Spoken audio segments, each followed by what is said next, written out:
Bonjour, monsieur. Est-ce que je vous appelle monsieur le maire ou monsieur Nelson? Monsieur Nelson suffira. Mais monsieur. vous êtes maire quand même. Oui. Ton lieu de naissance? Moi, je suis né à Amqui. Je suis né à Amqui, mais naissance, là, vraiment. Là, je suis né à la petite maternité qui appelait, là, qui aujourd'hui, c'est la bâtisse qui est près du Subway. Là. Ouais. C'est là qu'était la petite maternité. Mais je résidais, ma mère, mon père résidaient quand même à Saint-Alexandre-des-Lacs. Puis depuis ce temps-là, je réside ici. Là. Je suis juste né à Amqui. Point. Le reste, ça s'est passé, ma vie s'est passée à Saint-Alexandre-des-Lacs.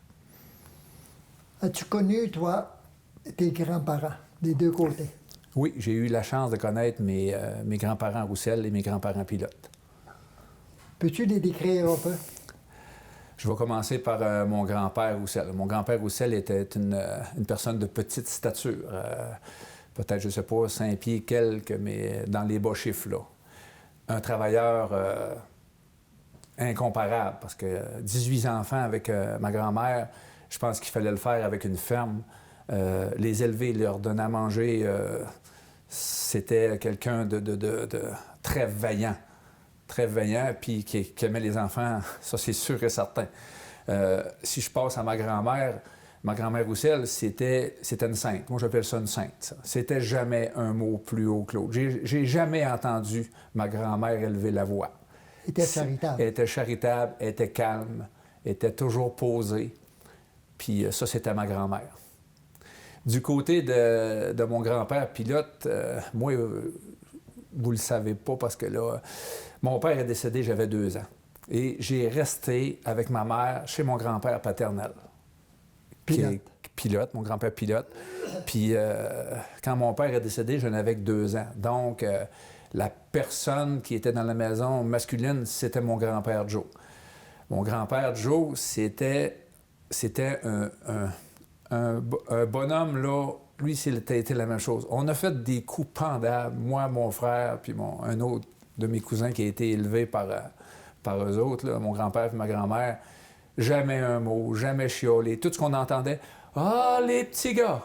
Ah, les petits gars! Faites attention! » Un coup pendable, raconte donc. Oh, casser des vitres après le garage en jouant. Prendre ses outils, s'en aller dans le bois, construire une cabane, puis laisser tout ça à terre, puis revenir à la maison, plus d'outils. Casser, ça, je pense, c'est l'affaire que je me souviendrai le plus. Mon grand-père, dans ce temps-là, il faisait boucherie, hein, ça tuait des animaux, tout ça, puis il y avait sa belle scie à viande. Je ne sais pas combien on a cassé de l'âme, parce qu'on coupait du bois avec ça. Fait que ça, c'est toutes les petites choses, là, puis écoute. Mais il nous laissait faire ce qu'on voulait. Il vous pardonnait. Ah, toujours. Ma grand-mère était plus directe. Ma grand-mère, sans dire qu'elle avait les culottes dans la maison, là, c'est ma grand-mère qui menait. Puis c'était correct aussi. Ma grand-mère, ils ont élevé eux autres, ils étaient 11. Beaucoup de mortalité en jeune âge, là, dans le temps de la grippe espagnole, ils ont perdu 2 enfants. Puis la vie était dure. Mon père qui est disparu à l'âge de 25 ans, une de mes tantes à l'âge de 36 ans. Puis c'est toujours ma grand-mère ben pas toujours, mais du côté de ma tante qui est décédée, c'est ma grand-mère qui a baqué à Montréal pendant 2 ans. Pendant ce temps-là, ma mère était ici à la maison avec mon grand-père et le reste de la famille qui n'était pas encore parti. Fait qu'ils n'ont pas eu ça facile. Parle-moi un peu de ta mère. C'est ta mère qui t'a élevé. Oui, ma mère, à l'âge de 2 ans, puis mon frère 1 an. Écoutez, il a 21 ans dans ces années-là avec 2 enfants sur les bras. Après ça, mon père avait déjà commencé à vouloir bâtir peut-être une entreprise de camionnage, de tracteur à l'ail, puis tout le kit. Ça fait qu'elle s'est ramassée avec des dettes qu'il a fallu qu'elle gère en vendant tous ces articles-là qui ne pouvaient plus servir. Puis rester sur le beau-père, puis la belle-mère. Fait que c'était pour elle aussi difficile. Puis disons qu'elle a quand même bien réussi. Moi puis mon frère, on n'est pas des bandits, puis je pense qu'on a bien réussi dans la vie. Formidable. Oui. Tu es allé à l'école primaire, secondaire. As-tu un souvenir? As-tu joué des tours dans ce temps-là? Non, pas vraiment, parce que moi, j'ai commencé l'école au primaire à l'âge de 5 ans. Wow. J'ai eu 5 ans au mois d'août et j'ai commencé l'école en septembre. Donc, j'étais très jeune. Juste pour vous dire, j'ai terminé mon secondaire 5 à l'âge de 15 ans. Un surdoué. Facilité d'apprendre. Surdoué. Je me traiterais pas de surdoué parce qu'on a déjà un dans la famille, du côté à Martine. Donc, facilité d'apprendre. Puis, je me souviendrai toujours que quand j'étais allé à l'école, parce que ça se passait, puis je vais vous donner la raison pourquoi j'ai commencé à 5 ans. Parce que les maîtresses dans ce temps-là, comme ici à Saint-Alexandre, provenaient d'Albertville. C'était nous, on s'appelait les demoiselles d'Aigle. Puis, ils logeaient chez mon grand-père en pension. Ça fait que Lucette d'Aigle, qui a été mon premier professeur, elle a dit à maman, essaye-les, Nelson, puis s'il y a des problèmes, on leur retournera à la maison, puis il commencera l'année prochaine. Fait que finalement, ça a super bien été. J'ai tout le temps eu de très bonnes notes. J'ai suivi la parade, même plusieurs années, j'ai été fini premier de classe.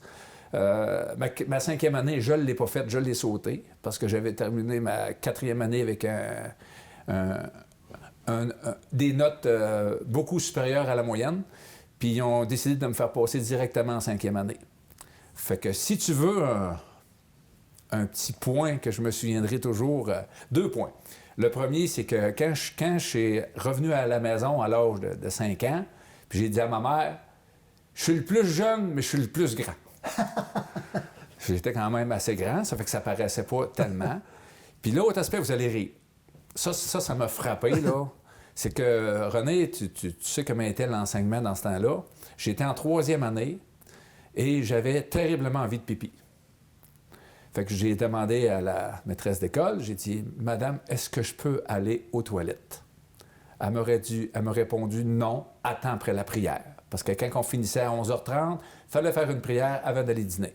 Mais durant la prière, je me suis laissé aller. Ça, c'est peut-être le souvenir pour moi le plus marquant que j'ai eu au primaire. La prière portait avant le besoin naturel. Oui, mais j'ai pas été capable.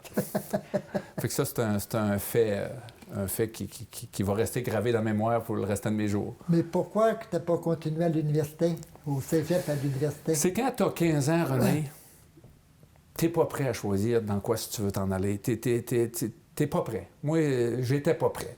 Puis là, à ce moment-là, je vais prendre une job d'été. Puis là, tu commences à travailler, tu commences à goûter un salaire.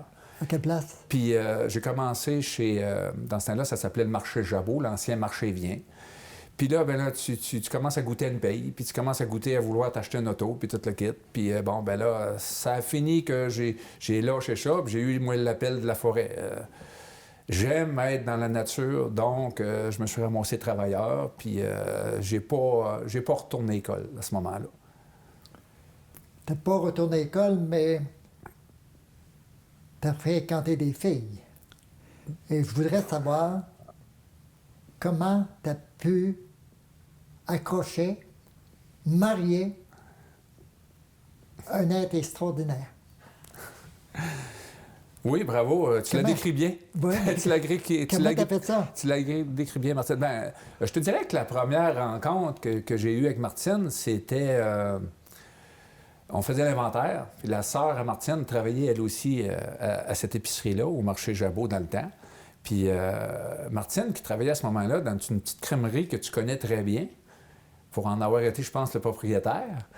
Puis Martine a venu trouver sa sœur pour qu'elle embarque avec pour retourner à la maison pendant qu'on finissait l'inventaire. Puis moi, quand j'ai vu Martine, j'ai dit « Oh, la belle petite fille, elle m'intéresserait. Moi, j'aimerais peut-être avoir un contact avec elle. » Puis après ça, on s'est revus à l'aréna, on s'est parlé un petit peu, puis à un moment donné, jusqu'au moment où je me suis décidé à l'inviter à une soirée cinéma. Puis depuis ce temps-là, on a collé. Comme ça? C'est en plein ça. C'est comme ça que j'ai fait les premiers pas avec Martine. Qui a demandé à se marier le premier? Je pense que c'était ensemble. Je te dirais que la décision était ensemble. On s'est fréquenté 2 ans, puis moi, ici, j'avais déjà commencé à bâtir ma maison. J'étais prêt. J'ai toujours été... Ici? Oui. Cette maison ici? Cette maison-là. Moi, ici, tout ce que j'ai, là, maison garage... C'est toi qui l'as bâti? Le départ a été fait par une coopérative d'habitation qu'on avait dans le temps. Mais la coopérative te donnait le coup de main pour acheter des matériaux, puis des petits avantages, des choses comme ça. Mais en partie, peut-être à 75-80 % ici, la maison, c'est tout moi qui l'ai érigée est fini, est bâti, est rénové, est re-rénové, etc. Vous faites un voyage de noces? Oui, petit voyage à Montréal. On est allé passer quelques jours à Montréal. On a vu, dans ce temps-là, c'était le stade olympique qui venait d'être terminé. On a visité ça. On a visité... moi, j'étais un maniaque un peu, je te disais tantôt, d'affaires naturelles. On est allé à l'insectarium. On est allé au planétarium voir des fleurs, des ci, des ça. Puis ça a été pas mal notre... C'est pas un petit voyage, c'est un grand voyage. Ben, c'est un beau voyage, je vais dire comme ça. Oui, c'est un beau voyage. Puis Martine voulait m'acheter un cadeau de noces comme tel, significatif, que j'ai encore. J'ai un petit penchant, moi, autochtone. Hein. Apparemment que j'aurais des liens autochtones dans ma famille, parce qu'il y a deux affaires pour le prouver, que chaque enfant qui naît autochtone a une petite tache de naissance dans le bas des reins. Puis j'ai 2 de mes petits-enfants que les médecins ont demandé à mes brus qui étaient vraiment pas au courant de mes origines, que je pourrais peut-être, parce que je ne me certifierais pas ça, là, d'origine autochtone, qu'une de mes arrière-grand-mères était Micmac, que deux de mes petits-enfants avaient la tache des Amérindiens dans le dos. Ça fait que ça peut arriver. Fait que là, Martine a dit, j'aimerais avoir un arc à poulie. Un arc pour la chasse, là. Ouais. Puis on est allé, dans ce temps-là, ça commençait en 79. On est allé chez quelqu'un qui m'a dit, ça commence, vous allez voir bientôt, la chasse à l'arc, ça s'en vient en forêt, et tout le kit. Puis il s'était pas trompé. J'ai encore cet arc-là, puis c'est avec elle que j'ai passé quelques... 79 à 2006, ma vieille axe, avec ça que j'ai passé mon permis pour avoir ce qu'on appelle le PSCOF, pour pouvoir aller à la chasse à l'arc. Après ça, il y a eu la naissance des enfants. Oui. Tu en as 3. 4. 4. Oui, 4. Bon. 4 garçons. Ils sont où, ces gars-là? Première chose que je dois vous dire, René, c'est que j'ai été attaché à des garçons. J'ai eu 3 frères, j'ai eu 4 fils, et mes 4 premiers petits-enfants étaient des garçons. On a eu, à date, 3 autres petites filles qui ont suivi, mais j'étais garçon. Chez nous, c'était garçon. Donc, j'ai eu 4 garçons assez bien bâtis, je vais dire ça comme ça. Là. C'est 4 gros bonhommes. C'est des 6 pieds dépassés, puis 200 livres dépassés. Si j'y vais avec mon plus vieux, Nicolas, c'est un gars fier. Où est-il, lui? Nicolas, il est à Québec présentement, travaille dans une entreprise internationale. Il est directeur général. Quelle étude qu'il a fait? Lui, il est ingénieur mécanique. OK. Puis c'est ça, lui, c'est ponctualité, c'est fier, c'est bien habillé, mais sa principale qualité, c'est un gars fier. Puis une des qualités que je ne nommerai pas aux 4, ils ont passé avec leur père du temps en forêt, le matin, les fins de semaine. Ils sont vaillants, ils savent c'est quoi l'ouvrage de bras. Ça, c'est une qualité pour les 4. Mon deuxième, Mathieu, lui, c'est un minutieux. Mathieu va décider, il chasse avec moi, il vient à la pêche, il va toujours aller chercher le petit point Puis c'est un gars terriblement patient. Patient, il travaille Lui, il est baqué en informatique. C'est un technicien en informatique, mais il est baqué, il a son bac universitaire, puis il travaille présentement, il est rendu pour la commission scolaire à Rimouski. Fait qu'il travaille là-dedans. C'est un passionné de chasse, un passionné de pêche, vaillant, comme je l'ai dit tantôt, et minutieux. Mon troisième garçon, c'est François. François, lui, c'est mon garçon qui a toujours le cœur dans les mains. Lui, il est sensible. C'est une qualité d'être sensible pour moi. Lui, il est sensible un peu comme son père. Son père est très sensible, ça paraît pas, mais son père est sensible. Puis lui, il est soucieux de son père et sa mère. Et il les suit, là, puis, excusez, lui, il faut que ça aille bien, il faut qu'il est toujours prêt, disponible. Je vais dire ça comme ça. Puis François, toujours prêt, disponible pour son père et sa mère. Mon quatrième garçon, c'est un petit garçon très vaillant aussi, mais lui, beaucoup de difficultés à l'école. Contrairement à ses frères, fait qu'on a travaillé fort pour qu'il puisse passer quand même ses études secondaires avec son diplôme. Puis il s'est en allé, c'est un manuel. Très bon manuel. Lui, il est en machinerie, tu y mets un volant, des joysticks, des bâtons des mains, il pogne ça tout de suite. C'est un manuel dans le transport de camionnage, dans un tracteur à l'ail, une pelle mécanique, il touche à ça, puis il se débrouille dans tout. Formidable. Oui, des belles cordes à son arc.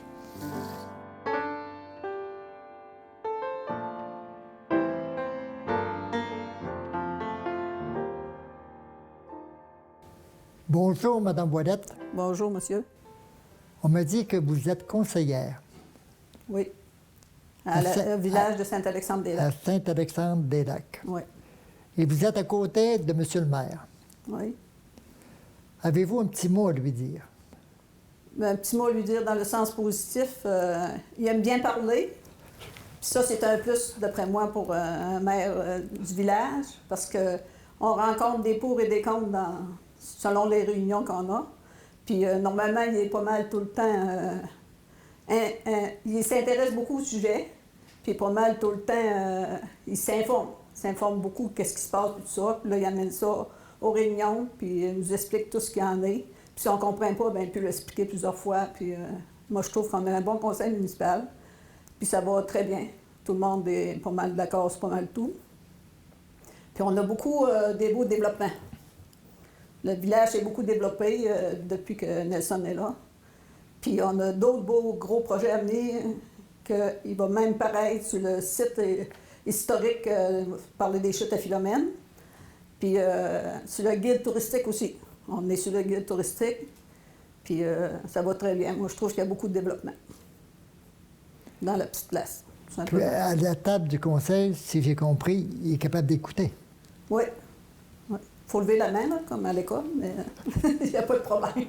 Non, il est bien ouvert aux commentaires, puis si on ne comprend pas, il va l'expliquer. Puis s'il y a des plus de contre que pour, fait qu'il va en emmener là, mais il va emmener les sujets intéressants aussi. C'est beaucoup, c'est beaucoup intéressant, je trouve. Ça veut dire que vous allez rester là à Bien là, il y a des élections, là? il y a des élections au mois de novembre. Vous allez rester là. J'ai un petit point d'interrogation, là, mais... Pourquoi? Ben là, c'est parce que je veux de la relève. On veut de la nouvelle relève, des nouvelles. Je vais aller faire de la cabale, comme ils disent, en élection, là, pour faire rentrer plus de jeunes femmes. Oui, ça c'est correct, Ouais. mais vous restez là. Je sais pas. Pas sûr. Qu'est-ce que t'en penses? Peut-être. toi, Ben, moi, je pense que c'est très important ce que Normande vient de dire là, dans le fond, qu'on ait une voix féminine. Une voix, puis ça pourrait être deux, puis ça pourrait être trois au niveau du conseil. Ça l'amène à une autre manière de penser que nous autres, peut-être comme hommes, les hommes fiers, on ne voit pas. Puis, écoute, ça ne veut pas dire que les femmes sont nécessairement non plus pas connaissantes de certains dossiers. Il y a des belles choses qui peuvent amener. Puis, Normande, elle, vraiment, elle s'implique quand on a besoin des choses au point de vue familial. Puis Normande, elle n'a pas peur non plus de ses opinions. Ce que je disais tantôt, ne pas avoir peur de ses opinions. Ça, c'est une qualité importante quand tu deviens conseiller, que tu sois pour ou contre ce qui est décidé, tu as droit à ton opinion et émets-la et dis pourquoi tu as cette opinion. Très beau. Vous remerciez, madame. Merci. Merci, Normand.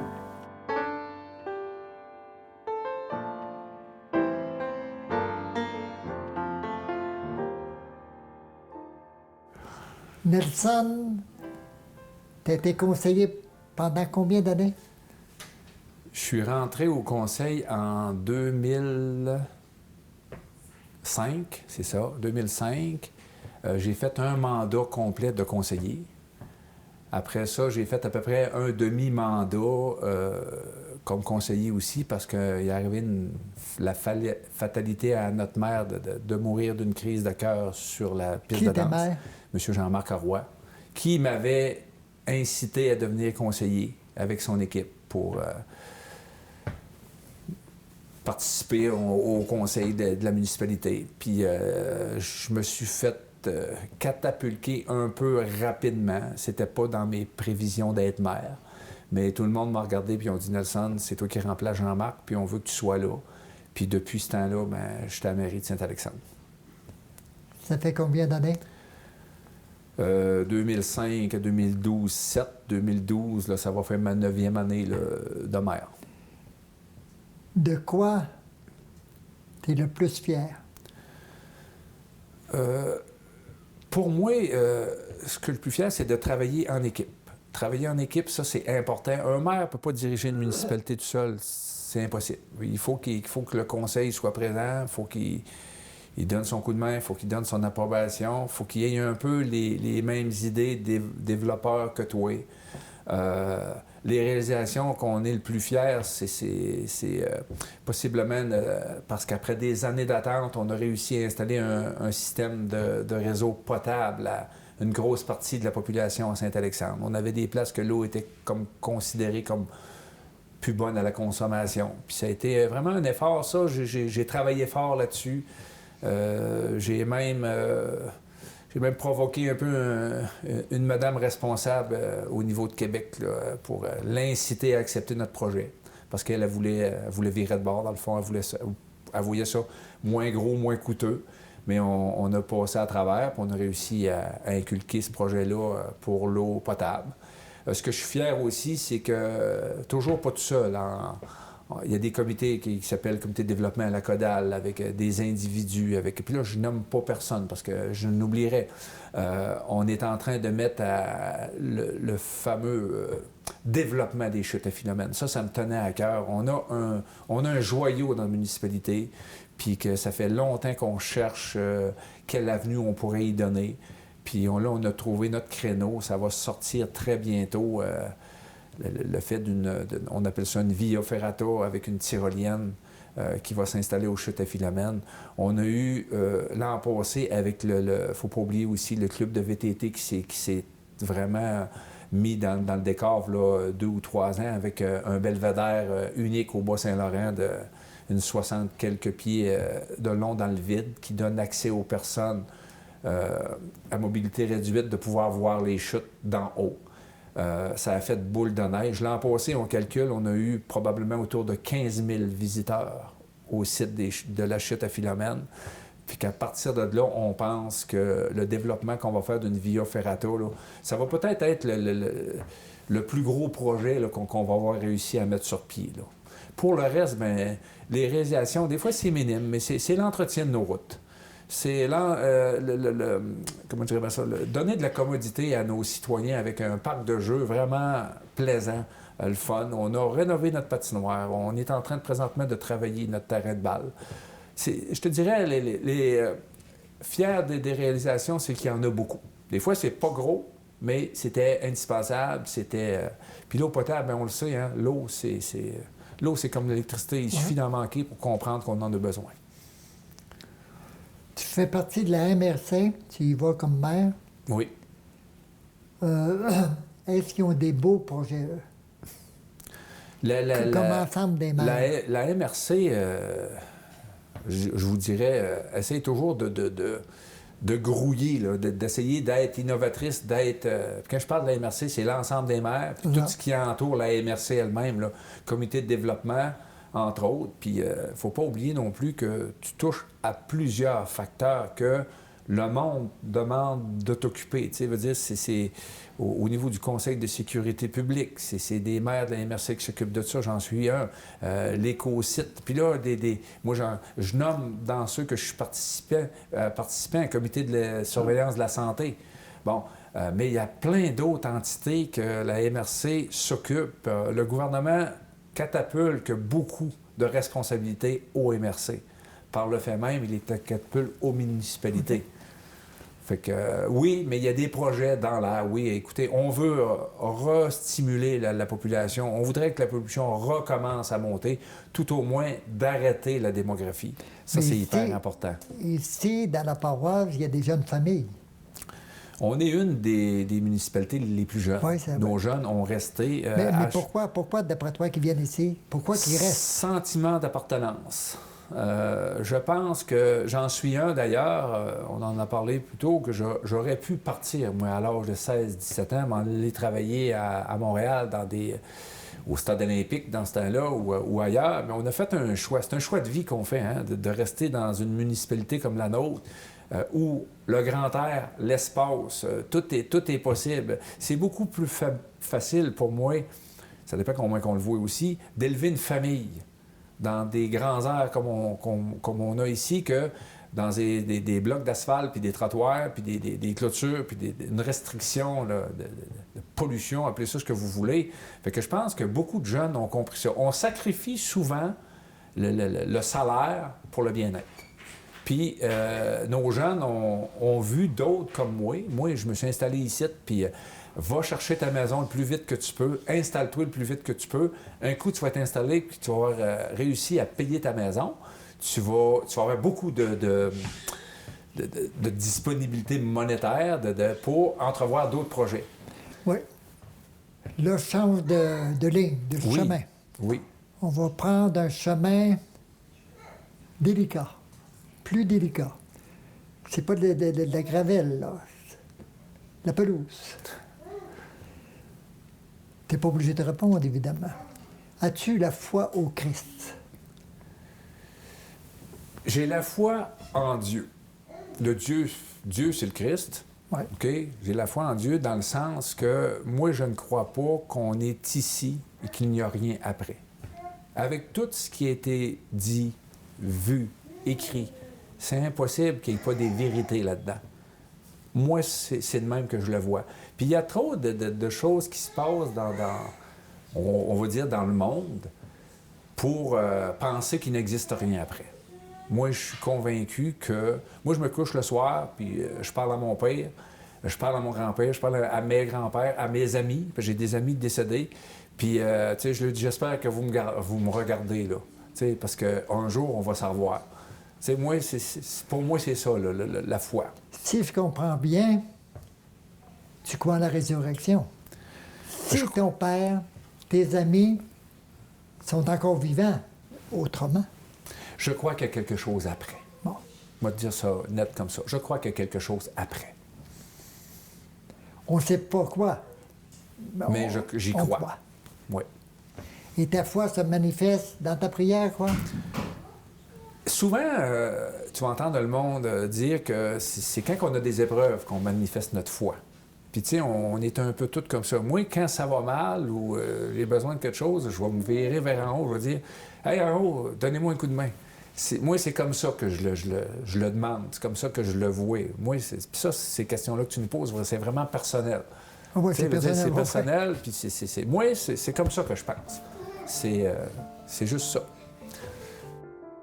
Puis ne jamais avoir peur de dire ta pensée. Tu as droit à ton opinion, donne-la. Elle ne fera pas l'affaire à tout le monde, mais c'est la tienne et tu as le droit de donner ton opinion.